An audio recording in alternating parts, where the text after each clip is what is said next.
Para po akong naka-sedate ng ilang days, almost more than 7 days. And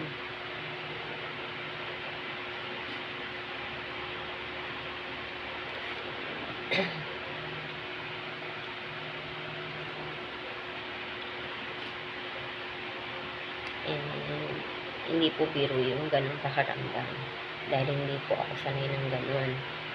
Parang nakasedate ng almost 2 weeks since last Saturday. It's not mas matagal yung feeling mo na you're so sleepy and you need to obey to sleep. You cannot fully wake up, to move and stand up. And your body wanted to take that full rest, but your mind is alert, sometimes not, that something really happened inside, and no one can explain because nobody understands. Wala naman tayong monitoring dito na any medical na ginawa sa akin, na any medical intervention or any artificial intervention. Just full sleep. And yung energy, syempre, hindi ganun kataas yung energy. Buti na natotolerate kong kumain. Falls talaga is not good. And hindi natin alam kung saan nang galing yun. It's either yung coming from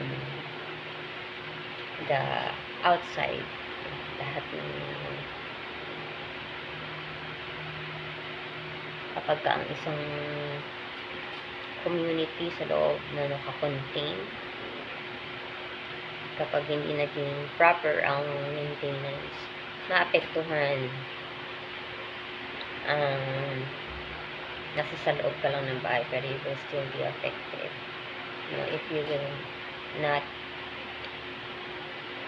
make it to that, to clean and check what really is wrong. So, mahuhuli mo kung saan matatrack mo. Kapag ang isang may sakit, kung bakit siya nagkasakit, o bakit siya naging inactive, it is very important na namomonitor natin yung sarili natin. Naiintindihan natin kung saan nanggagaling yan. Ano ba ang cause ng physical na pagkakalugmok ng isang tao? Hindi lang po siya na para kang empty ang iyong head. So, nafe-feel mo na parang hinampas yung ulo mo na kung ano. Very, very painful pag hinawakan mo yung back. So, I don't know if something has been finished na nga yung, sana hindi na siya maulit. Whenever I slept I sleep with and lie down, tuloy-tuloy na yun. Parang mas mahaba in 24 hours. Parang yung waking time ko is only 2 hours. Imagine that. Na parang hindi ako sanay sa ganung klase ng day because a day is normal when you can do things. No? Active lang yung brain mo kasi you can listen to anything because you can hear. No? But your mind, parang hirap siyang mag-process ng ganun ka-difficult. So, but still, yung awareness is still there. Pero hindi lagi. 50% lang. Dumating sa point na yung physical, you're so weak. And hindi natin pwedeng i-deny yung fact na affected ako sa lahat ng emotional disturbances that keeps me sleep. So, ang disturbance, we need to seek what is really causing the disturbance. Not to make you weak. Sometimes, may mga ganun season, hindi na alam kung saan nanggagaling yung ganun. But still, aminin natin na talagang hindi advisable na i-consume yung energy nang wala ka talagang pang-replenish, na you're not getting what you are not getting the right nutrients that your body needs. And minsan yung irregularities ng dating ng sa lahat naman siguro nangyayari po. But the fact that we had been patient. I've been patient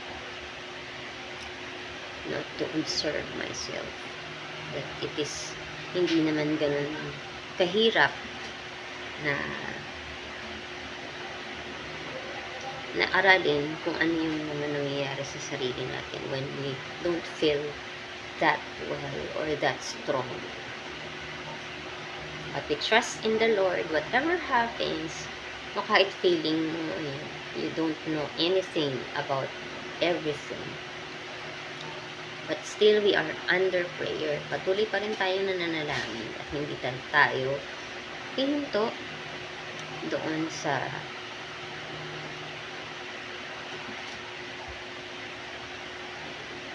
sense na we are in the presence of the Lord. And the Lord wanted us to rest, take a full rest, a deep sleep.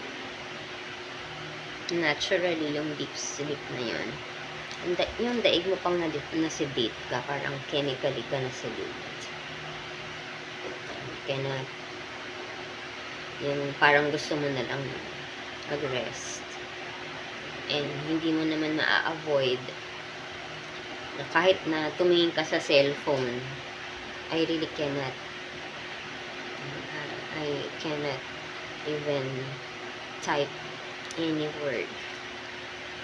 But the Lord knows what is happening. He knows what He is doing. Because He knows also what should be done. Even though there are some hindi mo maaalis yung worries. So, I should be guided